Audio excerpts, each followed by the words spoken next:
Tyler, thanks for being here. Thank you for having me. Nice to be here. So what's your story? Where should I start? My filmmaking story, where I grew up. That'd be great. Okay. I'm from Wisconsin, Madison. Well, I was born in Minnesota. Grew up in Wisconsin, Madison, Wisconsin. Yeah, just went to high school pretty much there my whole life until I went to college, where I moved out to Colorado and have been pretty much here since then in my adult life. But yeah, I kind of got into the filmmaking world through my dad. I was kind of exposed to it through my dad. So my dad's, these days he's more, I guess he kind of does both shooting and editing. But yeah, growing up, he worked at a production company his whole career, my whole life. And has kind of been freelancing for the last 15 years or so at the end of his career. But yeah, I got exposed to that world. I remember being on set with him as like a kid when I was maybe 10 or 12. I don't know what it was for, but we were at a basketball court, and there was, the big scaffolding when they had the cameras up high and, stuff like that. It was like a proper set. So I kind of remember that as a kid, and that was just the world he lived in and what I was exposed to. So kind of got introduced to that whole scene and started doing it myself, like in high school, just for fun with friends, or mainly like at my church with like little videos we'd make, like little announcement videos and stuff like that for like the youth group and stuff. And kind of just didn't really have anything else that I was interested in as far as what I wanted to do in college. So that was kind of the path that I knew, the path that I wanted to take. Yeah, I went to school in Michigan for 1 year and then just didn't really love that. Size of the school is really small, and moved out to Colorado just pretty much to be in the mountains, honestly. They had a program which was like a journalism school, which was a good excuse to get out here, and then moved out here to be in the mountains. And then, yeah, I got my degree in journalism and video and television communication from Colorado State. And then from there, just kind of started my career and bounced around a bit to where I am now. So we talk about this a lot on this podcast, is film school. Yep. Or journalism school. Tell me the difference between like film school and journalism school. Well, I mean, I never went to film school, so I can't really speak to it like firsthand. I know some people that have. Journalism school, where I was at CSU, it was basically teaches you how to work at Channel 7 News. I remember people were coming into the class giving, alumni that had graduated 5 years prior, like, hey, I'm living in somewhere in Arkansas, and I'm doing sound, I'm doing shooting, I'm doing interviewing, I'm doing editing, I'm doing it all, and I'm getting a video up every night by the 6 p.m. news hour. And I thought that sounded terrible to me personally. So, yeah, but it did teach you a lot about storytelling, and there are a lot of skills you can learn in that world to like get things done quickly and efficiently, and that will move into other areas of the production world. So when I got there, I knew I didn't want to do that. That didn't sound appealing to me. So I just talked to my professors and kind of told them that a little bit, and I was able to cater a little bit of the stuff I was doing to more of my interests. Not a ton, but a little bit, and then was just always looking at what opportunities were out there. It's interesting because I think a lot of people who are trying to get into news is actually documentary, right? So It's like, what a great way to crank out 10,000 hours. Yeah. I mean, I never actually worked in that job, but yes, I do think you're basically having to tell a doc every day if you're doing something like that, or you're working on a doc for a few weeks, but it's just a news story, but it's a documentary. It's just like a really down and dirty documentary that you have limited resources for, So that's where the storytelling was helpful for sure. But also, like, my first job was at an ad agency, and the guy I was working with, he was all self-taught. He didn't go to school at all. He didn't go to film school. He just had the same job as me, but he just taught himself and had his own reel and his own website from work he had done with people he'd met over the years. And he was young at the time. We were in our early 20s. And so he was in the same position as me, just a different route. Was he good? Yeah. Oh yeah. He's really good. After college, you started working in an ad agency. Tell me about that transition. Yeah. I mean, after college, I kind of like bounced around, traveled a bit, ski bumped a little bit, and then kind of realized like if I want to do this, I should probably like move to a city where this can be done. So lived in Denver for a bit, and yeah, I ended up getting my first job as an editor at an ad agency, a full service ad agency. So the video side of it was just part of it. And most of the stuff I was doing was like the internal things. We had really cool clients like the North Face, Oakley, stuff like that, especially for like my personal interest at the time. I was like, oh, this is cool. People hear that and they're like, oh, that's cool. But we were doing a lot of internal stuff for that, which taught me a lot. I learned there all the different aspects of what everyone does, you know, in the industry, like in the commercial side, like what a creative director is and does, what art directors do, what copywriters do, producers, like what their roles are and all that stuff, which I didn't know before that, you know, and then where the editor falls in there and how that whole world works. So I kind of cut my teeth there doing that, which is great. And there was a lot of quick turnaround stuff, a lot of things where I just had to crank stuff out, and it really taught me how to do a certain niche thing really well. So once I did that and felt like I had kind of plateaued, it felt like time to move on. So when did you know that you wanted to be an editor versus all these other things that are in the film world? Yeah. I always kind of leaned more towards editing, just felt more comfortable. I've shot a lot. I've been on a lot of sets over the years, like small 2-man sets or by myself to big, like 100-person crews. But like, I've always felt more comfortable in the editing bay. There's just a lot of stress on set, and especially when there's like money involved, or even if you're shooting like weddings or whatever, it's like, dude, it's so stressful to like not miss that, you know, those moments.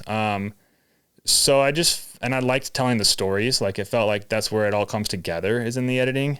So I always leaned that way. When I first started going freelance, you know, to be like a full-time kind of freelance editor about 6 or 7 years ago, I was kind of thinking like, okay, do I want to be a production company? Do I want to be a DP/editor? How do I want to market myself, present myself? And I knew so many people that were really good DPs, camera guys, directors, those different roles.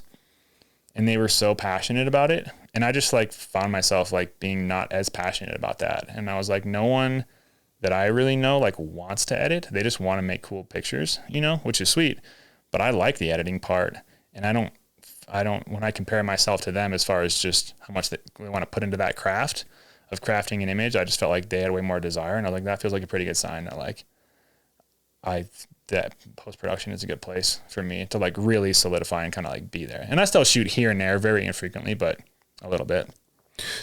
So we always say that you have 3 times you get to tell the story. One is in the script writing, even in doc, yep. And then in the production you tell it, and then in post-production. And people don't realize that third portion is almost like the most important, because it's the last time, but it's also, you have all the assets that nothing's hypothetical. So it really is the place that everything happens. Yeah.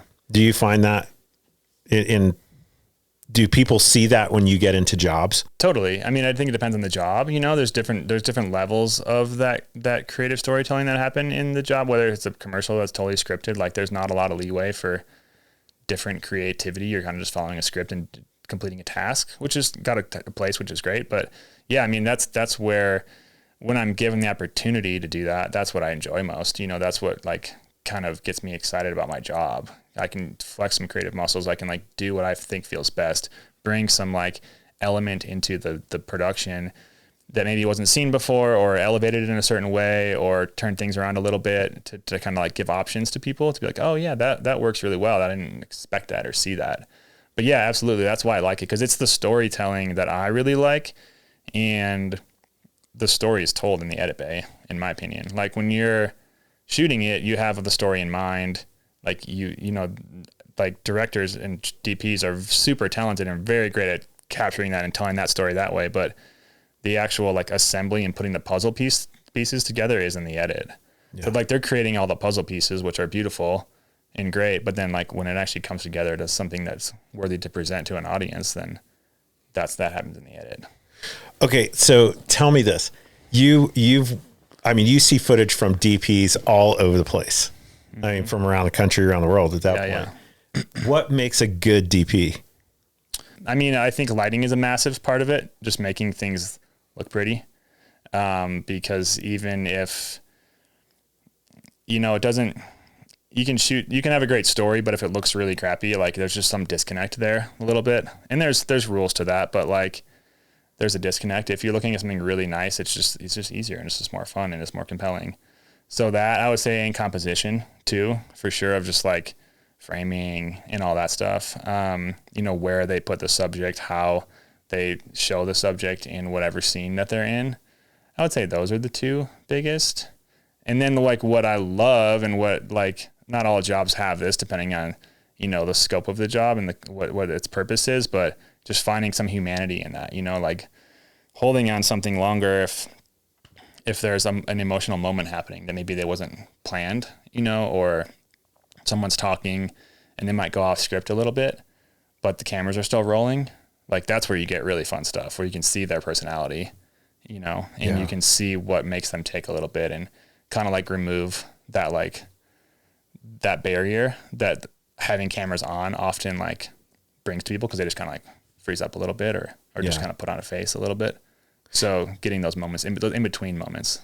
Yeah. I mean, that's been the biggest challenge for us is there's so many DPs now that because the camera equipment is so accessible that everybody's a DP, but then finding documentary DPs that understand when we're done shooting, we're never done shooting. Yeah.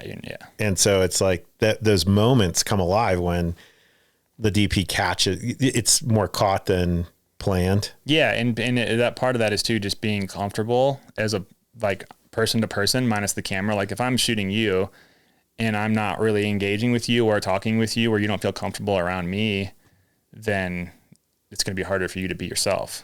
And then it's going to be, if you can be yourself in front of the camera and the operator or the director or whoever's on the set allows you to do that, then that's going to show up in the edit like so much more because you can just see your personality and that's captured through that relationship. So how often do you use pre-roll and post-roll when the talent doesn't think the camera's rolling? I mean, I don't know if I could put a percentage on it, but like it feels like there's a lot of fun moments of levity that you can find in the pre-roll, you know, whether it's just someone laughing between takes or kind of being like, well, where do I sit? How do I sit like this, you know, or are my hands good or stuff like that. That just kind of like brings a humanity to it that people can relate to. And I do think there's a spot for that in the world today where like people are cool seeing things that aren't perfectly polished, you know, and that's where they can kind of relate to it.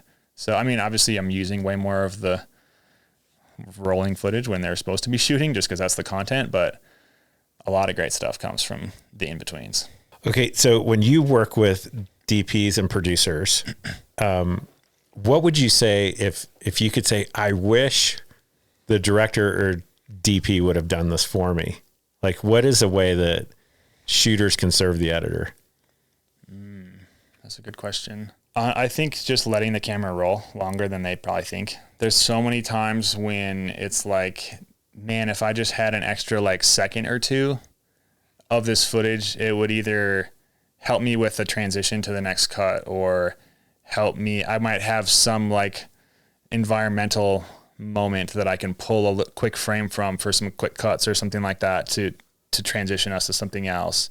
Or if they wouldn't have, well, the big one too, if people talking over people in interviews is in like a doc style interview, that kind of like kills me, you know, because you're like, come on, they're talking, they're saying their thing, and I know you're conversing, but you have to let them talk. That's a big one. And then I think letting the cameras roll more than you might think. And then there's a fine line because there's a moment where you're like, okay, we don't need all this footage. There's just too much. That's way more work in post-production than we need now. But a few extra seconds at the beginning and the end has been something I've wanted a lot of times over the years, for sure, from productions. Sometimes in doc, I end up with long-winded people and it drive me bananas. And so as a director, I'm sitting there going, oh God, just get to the point. And then I'll end up asking them a question just to cut them off. And there has been 100% of the time, I wish I hadn't done it. And I did it recently.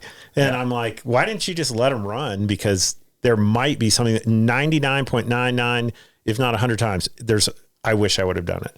Yeah, that's the area where you don't really know until you're in the edit, where you're like, oh, that could be cool based on what I put together earlier. But you don't know that when you're shooting it because you have the what you're going for, you know, the main thing you're going for. And then if they stray or whatever, that's where you just don't know until you sit with the footage for a while and you craft the story. And then you're like, oh, that one little thing that he was about to say that got cut off would have been perfect right here.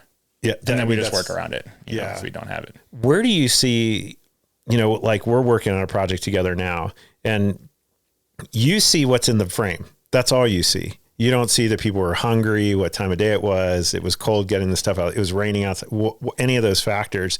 How does that benefit you as a storyteller, only seeing the story through the frame? Yeah, I think that's a good question, because like there's a lot of times that I've been on set too, and then I've also edited the stuff. Like when I worked for a production company, like I was on almost all the shoots, and then I was editing almost all the stuff. So I knew in my head, hey, this was a rushed shot because we had to wrap for the day, or this was an add-on that we don't think we'll use. So I'm just not really gonna look at it.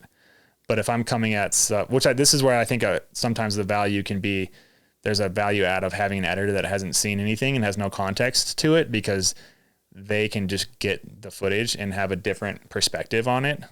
And like you said, I'm not seeing anything else that's happening. I'm not seeing that you're upset as a director because this answer is super long-winded and you're like, you'll wrap it up, you know? Like, I don't know that. So I might be intrigued by what he's saying, or he or she is saying on camera, or what's happening in the picture. So I do think that perspective is really nice to have. And it just brings things out that you don't really know that are there, that you wouldn't see. Those moments just kind of can come alive in the edit that you wouldn't expect. And I think we're seeing that in the project we're working on a little bit too. Yeah. Some things that I'm pulling out that you didn't know were there. I didn't think they would work the same way, you know, and then we just kind of converse that way and find what's best. Yeah. I think it's like 2 is better than 1 in that, because I can't, I mean, there was one scene where it was like totally obvious and you're like, oh, just cheat that here. And I was like, oh, because I was there and I couldn't see it. Oh yeah. Yeah. I remember that one in New York. Yeah. Yeah, I mean, totally. it was like, you're like, put her there, that those locations you can cheat. And those are the same location for me and the viewer, but you're like, those aren't, but well, they kind of are in this. Yeah. And that's that narrative. Okay. That's the narrative. Time and space don't exist. Yeah. And I mean, I couldn't believe it. I was like, oh shit. Like, how did I not see that? And in documentary, especially, is that the story is kind of found in the edit versus scripted in a lot of things that like we do. And how do you work with, I know when you're working on docs that you kind of have a lot of creative leeway. Like, what kind of questions are you asking the director before you get to the edit that helps you kind of know what north is? I try to put myself in their shoes. You know, they've either shot it or been a part of it, or maybe it's even their story that we're telling. I'm working on another one right now where it's this guy's story. It's really personal to him, and it's going to be really awesome. And so what's his story that he's trying to tell? I try to get the full download of the goal of the film from them, and then I can just put myself in their shoes, you know, a little bit, as much as I can. And then I know, hey, this is the direction we want to go. I just basically have like a roadmap of where I want to go. And then I can have these little offshoots that I like feel are best, you know? Yeah. But I ask a lot of questions. Like, what was the point of the scene? What was happening here? What's the goal? What's the backstory behind this person? You know, because I might not know the full backstory, but if I do, it might inform a little bit more of how I tell their story. You know, even if that backstory is not really in the film or not really going to be in the edit at all. Yeah. Like, it might help me inform like more about that person's personality or their story, who they are, to just tell it from that perspective. So a lot of questions like that to try to put myself in their shoes and just have it be as authentic as possible. Because that's the real like goal of things, especially in the doc world, is like, you want to tell a real story. I'm not trying to like fabricate. Like, yeah, we kind of cut that one scene you're talking about with she walks into one building, but it's really a different building, but that's not changing the story. That's just like picture wise, it makes sense to do that. It's not like we're cheating her story. We're just showing her walking into a building that's actually not that building, but it doesn't change the overall story, you know? Yeah.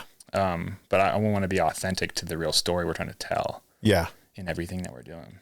Yeah. I mean, I think that's a great point, because some stuff you can cheat because it doesn't matter. It's not story component. It's like, here's one location or the other. It's still New York. It doesn't matter where she's playing an instrument, for instance.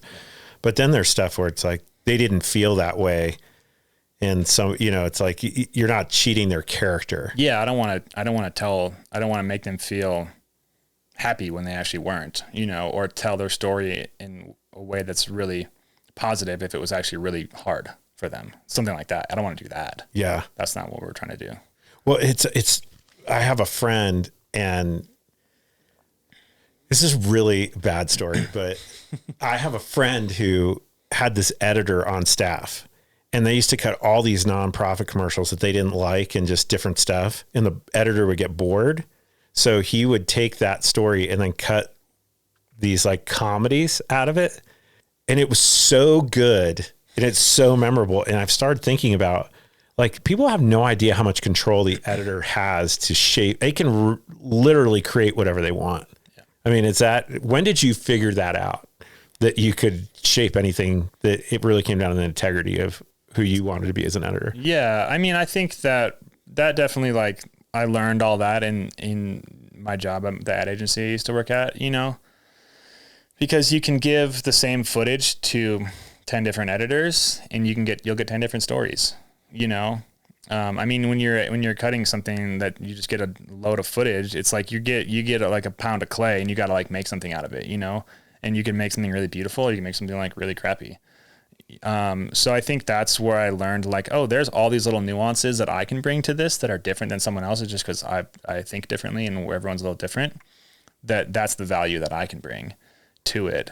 So yeah, that's what I love about it, is that it's got like my stamp on it, you know, of like my creativity and my thought process and just like who I am as a person, as much as, I mean, not everything is like that personal, you know. I can't like say every job is like that amazing in that sense. Sometimes you're just doing something to get it done, but that's the goal, is to try to put that stamp on it. But yeah, that's the fun part, is that you can have the creative control. And that's where I feel like editors have such power in the way that the story is told. And yes, I'm always working with the client or a director or whoever's the producer, whoever's involved.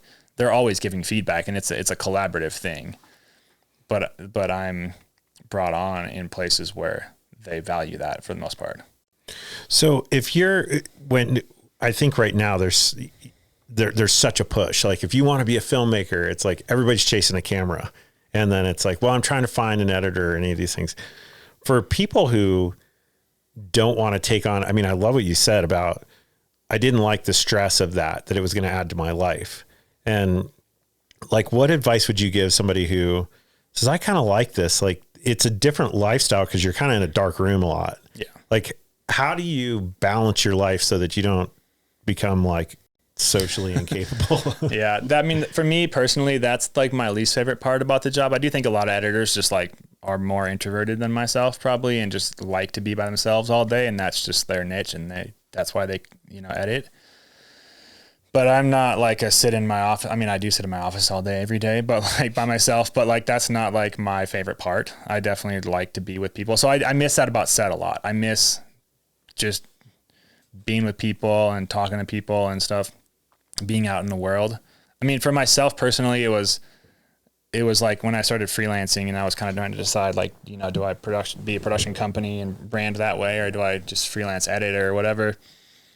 I also didn't want to travel a ton. Like, we were, you know, starting a family, and gradually and naturally, as you progress in your career as a DP or director, like, you're going to travel more. You're not just going to be in the same town, whatever town you're in, even if you're in LA or whatever. Like, yeah.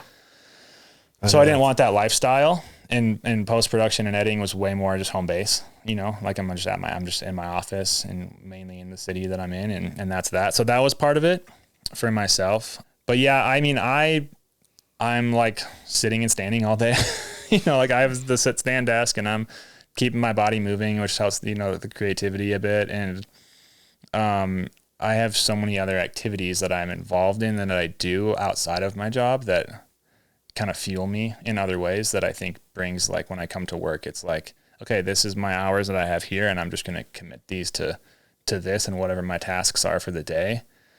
Where if I just was like sitting at my desk all day and not doing anything else, which I would never be that way. That's just not how I'm wired. But like, if that's what, I just think my work would struggle from that. I think it would have a negative impact on it.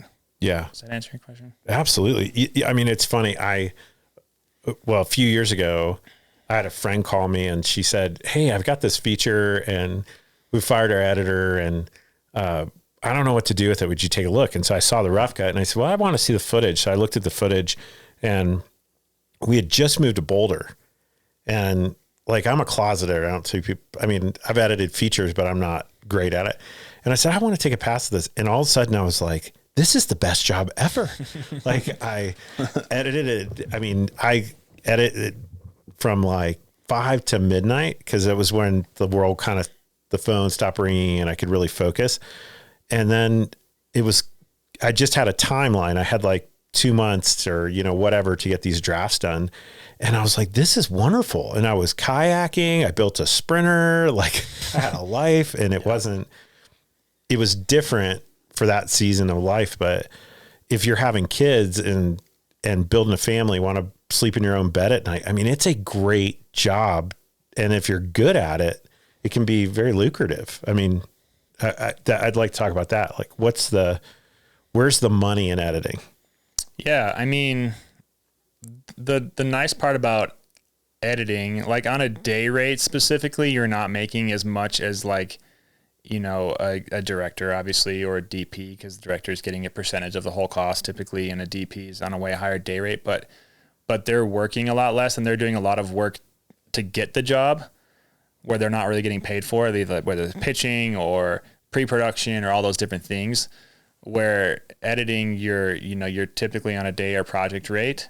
And I mean, and in the commercial world, there's great money in it. I mean, there is a struggle to stay busy all the time and kind of network and kind of keep that consistent like flow of income. And I'm no stranger to that struggle. Absolutely. And I think everyone in the creative world can relate to that. But it's great because there are a lot of, I mean, yes, I'm more or less at this point, like I'm more or less 9 to 5, just we have 2 kids and, we have school pickup and drop off and activities after school and, dinner time with the family and all these things. But in earlier seasons of life, like I would work way more at night, and I still do a little bit, although I kind of try not to because the alarms go off early in the morning, every day and that kind of thing. So there is that flexibility depending on what stage of life you're in. Like that, when you're talking about is, I mean, that's a lot of people have cut that way where they're just like, hey, at night, I don't know, I just kind of mellow out. Like I can focus, I can just be in my zone and I can work. If you're a night owl, you can just work until whatever time and then go to bed for the night. And then the next day you kind of like can do it again. But at this point, I'm more or less 9 to 5 and I'm also like talking to clients a lot during the day, and having meetings and stuff. And that happens during business hours, obviously, the doc world is different because you can just do it. You're kind of just like, hey, I have this goal a month out or I need to get this done. No one cares when I get it done. I just need to get it done. Yeah. So there's a huge benefit there, which is really fun. But it's less money. It's less money. Yes. It's less money on the day rate if you break it down by day for sure. And some aren't even funded and you're like trying to raise money. So, or you're like, hey, this might be the one that, sets up my career or whatever. And I'm still like in that world too, where it's like, we're trying to raise money for things or doing things for cheaper or for free or for whatever, because you feel passionate about it. But yeah, on the, as far as finances, like commercial work with typically like agency jobs will have more money because there's just more players in there and they have a huge, an annual budget per client, and then they can allocate that. So there's definitely more cash in it that way, but those are more work to kind of get, harder to build those relationships and kind of like break into some of those places, especially if you don't have that experience, So, I mean, I was lucky, like the agency I used to work at went kind of, dissolved, and it was massive. When I worked there, it was like 100 people, which in Denver at the time was the biggest agency in Denver, it was pretty big. So when that dissolved over the years, everyone that worked there kind of went to other places in town or in Denver or across the country. So there's like a network there that I've been able to over the years tap into, and people that I know. I mean, I'm just still working on a job now and he was an art director then, and now he's, a head of design at a place, and they're bringing me on for some edits, and that was, I started working there. That was like 11 years ago. Yeah. So it's just like every couple of years we reconnect, you know? In film, it's all relationship. People network, but what I find is interesting, people network when they need work. Yeah. Instead of network when, like, as part of their overall process. It's like the water's never still. Like it's always cloudy, because it's like I'm constantly stirring it with making phone calls, talking to people. It's like I can say no, but I don't want to have to go and try to find a yes.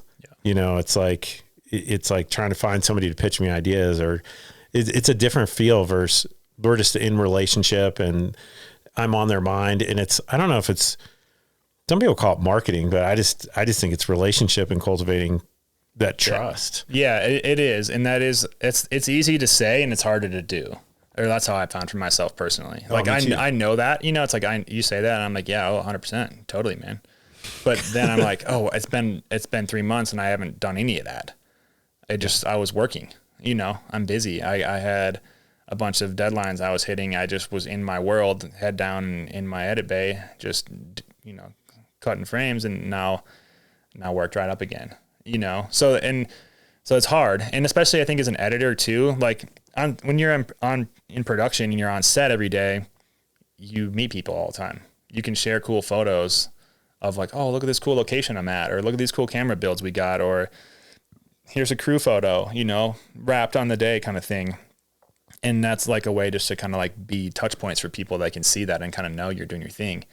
But as an editor, you're just like sitting in your office all day in front of a computer, and it's just harder to like kind of showcase that because it's just not very attractive looking, It's just like not sexy, but that is 100% true. So that's definitely a thing that I'm like always working on and trying to be better at, and, going to events when there are events in person, which there aren't a ton, not just like because of COVID, just because of in general, like networking things, but trying to be in the community, in the Colorado like film community. And half my work's not even in Colorado. Like it's just around the country with whoever I've known over the years. So trying to kind of stay in touch that way. And I try to I'm like really bad at the social media game. Like I'm just not good at it. I don't really like social media personally, but I do see a value of it in work and in the professional world. Like if I wasn't doing this as my job and I was just like, I don't know, a banker or something where it had no value, I wouldn't have social media. I'd say that I probably wouldn't, but I do think there's value in it in our careers and in our jobs to present yourself and kind of market yourself a little bit, or network, or however you want to call it. Yeah. But it's a challenge. I'm not really good at it. Yeah. I think it feels hard because it's like self-promotion all the time, which isn't bad, I don't think, but I think it can be a bad thing, and it can just be like a negative thing to just society as a whole, or like just community, It's like, I'm not just trying to like one up people all the time. That's not like my goal in life. And that's what it can feel like a lot of times, And yeah, I think as like in the post-production world more, the thing for me that I'm trying to do better at is just to share work that I do, even if I don't like love it. Like I do a lot of jobs throughout the year that I'm like, that was fine. It was good. It wasn't great. I'm not going to like put it on my reel. I'm probably going to put it on my website, but I can put a link to it wherever it lives on my Instagram and let it live there for 24 hours or whatever. And people can kind of like see some consistency through that. Oh, Tyler's still working and doing his thing. And so I do think that there's value in that, but I'm not great at it. Yeah. I mean, I did have I was really slow last year, like early part of the year. And I put out kind of a note just on there of like, hey, if anyone's, I got some availability coming up. And this one guy that I used to work with in the past, I hadn't talked to him in, I don't know, 7 or 8 years probably, hit me up. And I was like, oh, I saw your Instagram post. We got some things we need. And I was like, really? That's crazy. Like I almost didn't even do it because it feels desperate. It feels like, it's just it doesn't feel good to do that. You just want to be like, oh yeah, I'm booked and I'm busy and I'm doing my thing and I'm successful or whatever. But I just did that, and it was like, oh yeah. And then we worked together for a little while on a few projects, and it was great. And he's a super good dude, See, I love that. Like, I think that's how it should be. Yeah. It's like, nobody has it figured out in this, No. It's like, people are, oh, it's so busy. I'm like, no, you're not. Yeah. That you might just be here, but it's going to come down. And it's like, I think I'm learning I'd rather just be here. Yeah. And that people know I'm available on pitching ideas, but yeah, I'm in need of a relationship. I'm in need of good creative partners that I can work with. And it's never figured out. Like, I'm just kind of like, that's just how this works. And I think too, like to kind of add on to that, like if someone I'm working with has the mentality, and this is in life too, and as well as like this career and this job that we're in, like if someone's just like has it all figured out, you're just like, I just don't really want to like be around you. Like it's not very attractive personality trait to be like a know-it-all. Yeah. And that you see that 100% in this industry, in any industry, I'm sure.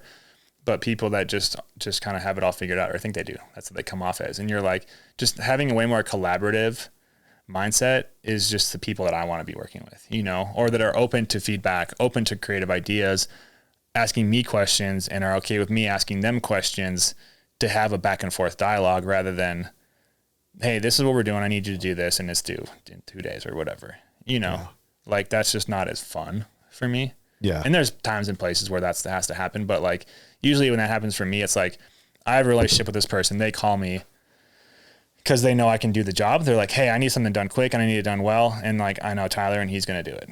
Yeah. And they come to me and they're like, yo, I got this crazy job, blah, blah, blah. Do you want to take it on? And I like say yes or no, you know? Yeah. But if I'm just like working with someone and they're consistently like that, it's like, that's not who I want to be working with. Yeah.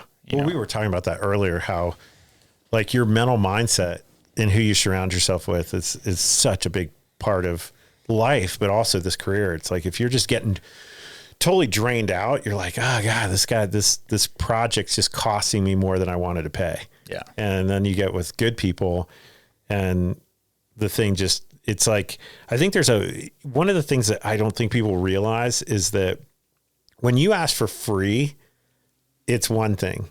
If we're in a relationship, I don't really care about the money. It's really my time. So it's like, we always say, I like to take the trash out with people I love to be with. I don't care what we're doing. Yeah. Like, I just want to be together because I enjoy the relationship. And if we're creating something on top of that, it's awesome. But I think when people call and they lead with free, but they don't have the relational equity, it's like, no, we're brokering. We're not friends. Like, yeah. So I think when it's like, if I have money and I can pay for something, it's like, pay for it.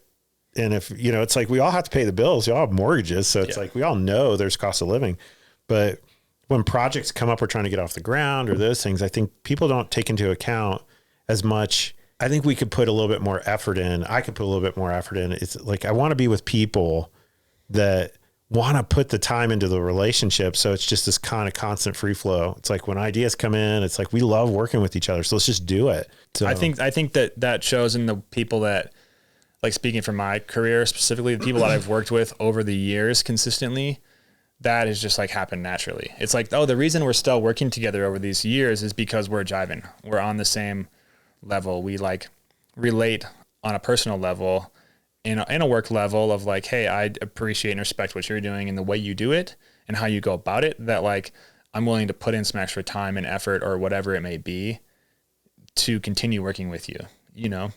And like this isn't like something I made up, but this is like a way to look at a lot of jobs. And I'm sure you've heard this, but it's like, there's 3 things. It's like, either you get paid really well, you do something that's like really awesome, like creatively, that you're like super passionate and proud about, or the people you're working with are really amazing. And if you can hit 2 of those, it's kind of like a metric to like say yes or no to like work. If you can hit 2 of those, then it's probably a yes for that job. If like the money's great and the people you're working with are great, but the project's kind of crap and it's not creative and you don't really like it, well, at least you're getting paid and work with cool people, you know? But if like the people you're working with suck and they're really not nice and they don't respect your time and all these things, and the creative of what you're doing isn't good and they have no money, then like strike out. Yeah. Then like, no, thanks. I was just going to wait, you know? Yeah. Or if the money's good and the other 2 suck. Yeah. If you're going to make great money, but you're going to hate it because people you're working with are going to be really stressful to work with or whatever reason. And you're not going to show this work to anybody, but all you're going to do is make money. Like what's the cost there, you know, for yourself? Yeah. And that's such a different way to long-term think about where you're going. Yeah. Cause I think a lot of people get stuck in the paid job and it's like, I did hate these people, no story, but I need the money, but I was early. Oh, so have I. I've done that too. You know? Absolutely. I'm not sitting here saying I've never done that. Like I wish I could say I'd never done that. Yeah. And I was busy enough or, you know, whatever, desirable enough for all the people to be calling me where I could just say, the money's okay, but you know, I don't want to do it. You know, That's not the case. There's times where I've just been like, yeah, whatever comes to my plate, like I'm saying yes to. I don't even care. Yeah. You know, like that's just the reality of life in the career, at least my career. So, I remember I had a client one time and they had a bin, like a big bin like that of photos. And she's like, if you ever need any money, you can do each one of those photos for $0.25. And there was a lot of times I went back to that bin because I was like, I don't have any money. I just need to pay, you know, my rent. But I loved what I was doing and it got me through those tough batches. Yep. But I think that's the other piece is you're really getting to a place of having a reel that shows what you're capable of. And that's what drives the rates and the opportunities. And knowing that to get from here to here just takes time. Yeah, it takes time, and you kind of grow with the people. You grow with your colleagues as they grow in their career. You know, like back to the agency I worked at, like a lot of people that were my age at the time, you know, I was a junior editor and then I became like the editor, you know, there. I started off like junior and then was just the only editor there. And everyone that was kind of my age was art director, you know, but now they're all creative directors. Now they're all like group creative directors, like VPs of places, because we've been in this world for 15 years. So as they grow and they kind of bring me up with them, I grow and I can elevate their product and what they're doing and their creative and all that stuff. So you grow together, which is cool, which is fun to see like over the years. You don't really think about when you're, you don't want it. It's a small enough world. It's a small enough industry where you cannot burn any bridges.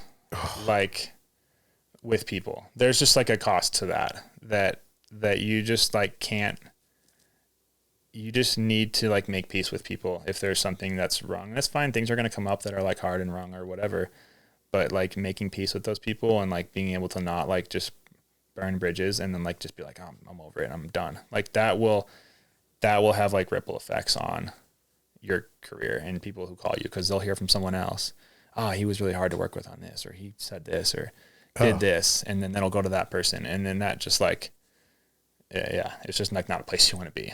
My reputation is what gets me my next job, not I mean the creative work obviously, but then from there up it's like, is this guy good to work with? Yeah, you have to be good at what you do, I would say. We used to always say like you have to be good at what you do, but you don't have to be the best at what you do.